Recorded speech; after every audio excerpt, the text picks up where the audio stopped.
it is probable that there was an infiltration on a very small scale of Christianity to these westernmost parts, not through official evangelization, but through the likes of trade, and also the Roman army, especially in Wales in that case. But the importance of this far end of Europe was known in Rome, and Pope Celestine I wanted to have the beginnings of some kind of official evangelization. Palladius, it seems, was consecrated bishop with a mandate, but he didn't live very long, and Providence had already prepared the man for the hour. Our own Patrick. We're not quite sure where, but it seems that he was in some part of Wales. And that was really the secret. He learnt the language and the culture. And of course we have that famous vision. Come, young man. And he had to go back. He didn't have to. And so the Holy Spirit put on the heart of the Pope to have him consecrated and to go back and establish the beginnings of a network, which wasn't going to be initially very typical. It wasn't going to be, as in the Roman system, based on the metropolitan. It was going to be, in the first 500 years, essentially fairly based on the local bishop and abbot, and in that situation, somewhat elastic. It was to be a very prayerful church, with the importance of these monasteries being paramount, centers of diffusion, because God was there in command. Very severe, which would explain how later on, when after the wave of Celtic monks coming to Europe with Columbanus, with that severe rule, it was eventually the more mild rule of St. Benedict which triumphed.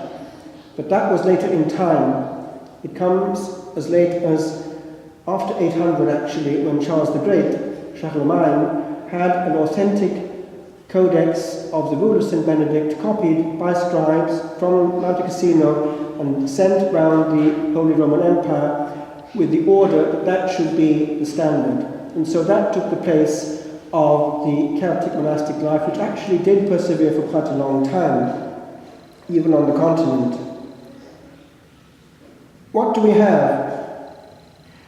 We have not a very bloodthirsty persecution, as in some places, partly because St. Patrick knew how to work well and avoid it. He got to the top, those chieftains who had influence. And by the way, we're close to where it was starting to happen, as you know, on the hill of Slane. And I think tomorrow the new bishop is going there about 5 in the afternoon to have a celebration there in the parish church. And to remember that occasion. It's already tradition since the time of Bishop Smith. So, grace worked serenely, and Patrick himself is surprised how well it's working. We have this from his own pen. Hence, he says in his Confessions, how did it come to pass in Ireland that those who never had a knowledge of God, but until now always worshipped idols and things impure, have now been made a people of the Lord, and are called sons of God? That the sons and daughters of the kings of the Irish are seen to be monks and virgins of Christ. Among others, a blessed Irish woman of noble birth, beautiful, full grown, whom I had baptized, came to us after after some days for a particular reason. She told us that she had received a message from a messenger of God, and he admonished her to be a virgin of Christ and draw near to God. Thanks be to God, on the 6th day after this, she most laudably and eagerly chose what all virgins of Christ do. Not that their fathers agree with them, no. They often even suffer persecution and undeserved reproaches from their parents, and yet their number is ever increasing. Eventually, with the Norman conquest in Britain, first of all, 1066, and then about a century later, with the influence of the continental wave reaching Ireland, the initial way of defending itself as a bloc against what was becoming again pagan had to yield. You know what happened, don't you? The Anglo-Saxons repushed Christianity further and further and west because they were tendentially pagan again. And so we have these enclaves, notably Wales and Scotland. Well, Scotland comes at a different level. It's complex. We leave it out of it. Some things, just Ireland and Wales. And there we have, for quite a long time, a parallel form of Christianity. The date of Easter isn't the same. They have a different way of calculating it. Monastic life isn't quite the same. The tonsure is different. They have different practices which matter. And that would explain how they resisted when St. Gregory the Great sent an official team to evangelize England. You know how they sat, or rather Augustine sat when they came, the leaders of the Celtic Church, and they weren't amused. They thought they ought to be treated as equal. And it led to a certain tension, which was only resolved essentially at the Synod of Whitby. But for a century ago, after that, it lasted a long time. For instance, in Iona, they still kept, for about a century, the old date of Easter. All that to say that it was an independent form of Christianity to some extent, but always looked towards Rome ultimately, because, of course, they had the same faith, the faith of the apostles, but different traditions had been handed on to them. One thing, however, is interesting, that there is a close link with the East, notably in the form of monastic life. It's very Oriental in style and very severe. Now, what happened, of course, as you know, is that it became one of the most fervent lands in the Christian world and was known as such. And not far from here, we have Kells, where, of course, we have that magnificent item still to be seen now in Dublin, in Trinity College, but others too. These wonderful books, these illuminatures, they showed the care they had for the things of God and also their culture, which they kept when, in the Dark Ages, Rome, or rather Europe again, became pagan in some areas and looked to the West for a continuity. That lasted then. With the new wave of influence from the continent in the 1100s, the pattern somewhat changed. It became more Roman in style. The bishop, the metropolitan, and so on. And then also the new monastic movements superseded the old. And we have a good example nearby. Monaster Boys, very ancient, still there with its traces of high crosses, ceased to be important at the time that the Cistercians arrived at nearby Mellifont. The huge discipline of the Cistercians somehow took off, and it was very agricultural, and they reconquered the land, and of course they were great in the wool trade. But they took on the local people, and it became a natural, serene way of carrying on the life of grace and faith. And so, for those centuries that followed, it was a brilliant example, until Satan essentially used a weak link, a man who had a problem. It all happened because of one man's problem.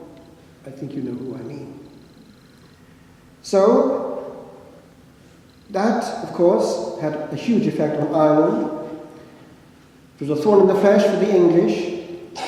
They could never really succeed in conquering the Irish for the Reformation. They tried very, very hard. Do you know that thousands upon thousands upon thousands of Irish who would not conform were sent to the Barbados? And the way they were treated was quite atrocious. We have testimony of how even there they clung to their faith.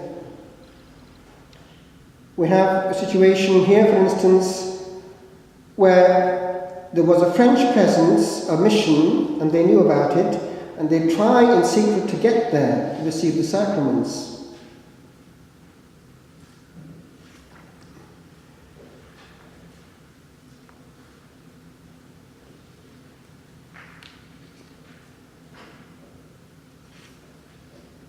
Fortunately, in this and several other of the West Indian islands, besides the English settlements, there were Catholic stations which belonged to the French or Spaniards.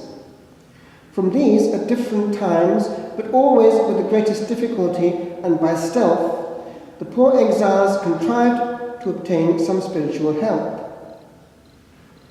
But in the year 1650, a Limerick Jesuit, Father John Stritch, landing at St. Kitts, built a chapel at Sandy Point in the French quarter, not far from the English settlement.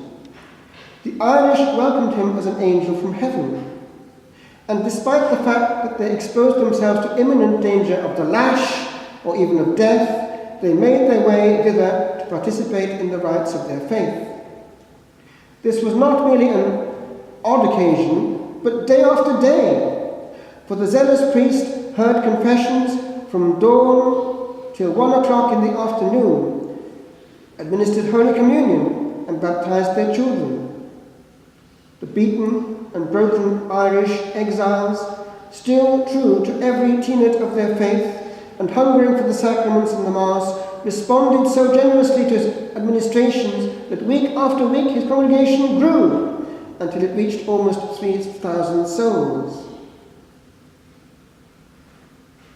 On it goes, indicating how wherever they could find the sacraments, they always got there.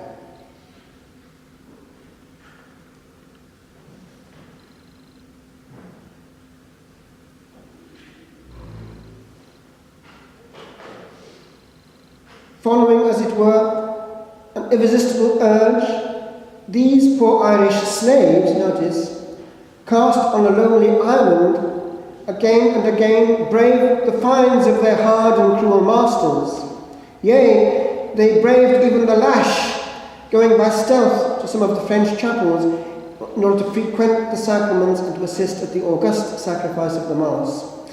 The memory of such extraordinary heroism we should not willingly let die.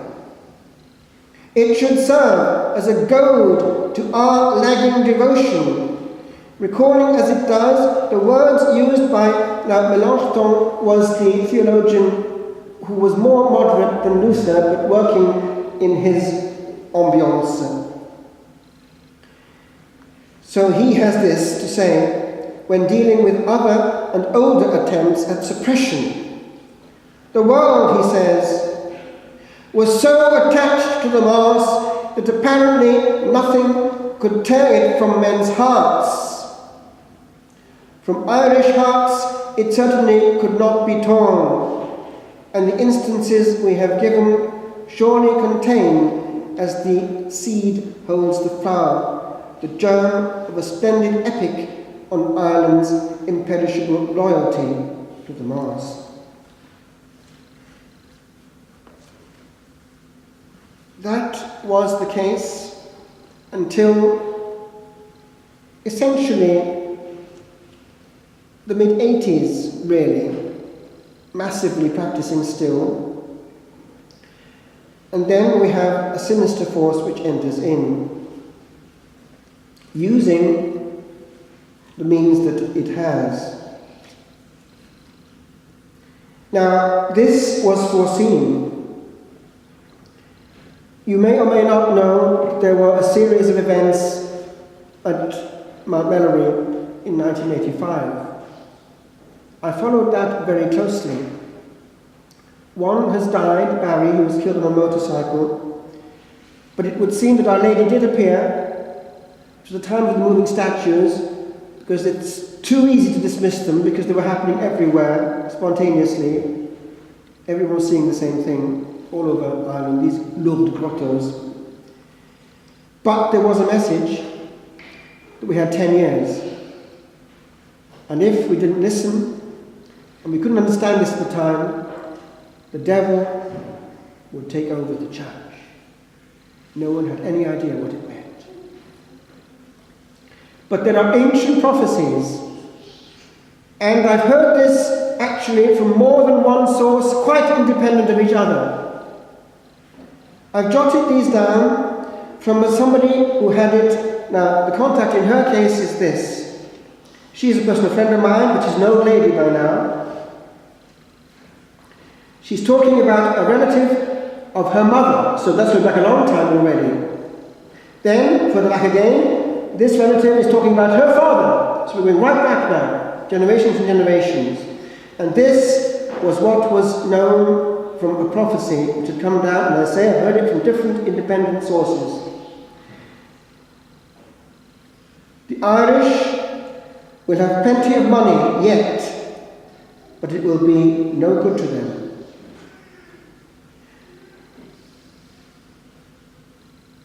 Women will lose their shame.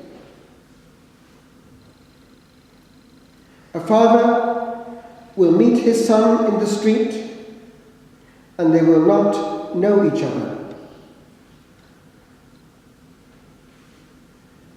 The Irish will lose the faith, and it will be the fault of the priests.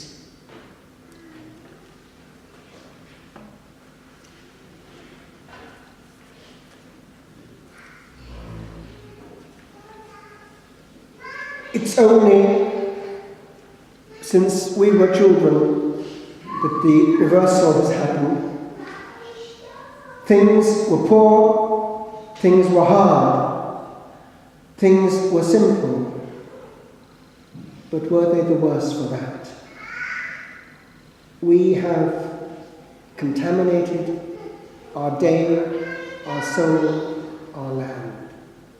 We don't need all these. Let us get back to the simplicity of time for God and for each other. The goodness of the Irish is still there. Let us preserve it and not yield to the mode of aggressiveness, for instance, on the road. Help each other. Have time to crack an Irish joke. Ireland doesn't have to be like the rest of the world. It has its own beauty. I just finished with this, which I hand to you. I was in retreat this last week in a convent of adoration, completely enclosed in Holland, and nothing but the sound of silence was with me all day and all night. And it hit me. This is reality. Simple things make a far richer life.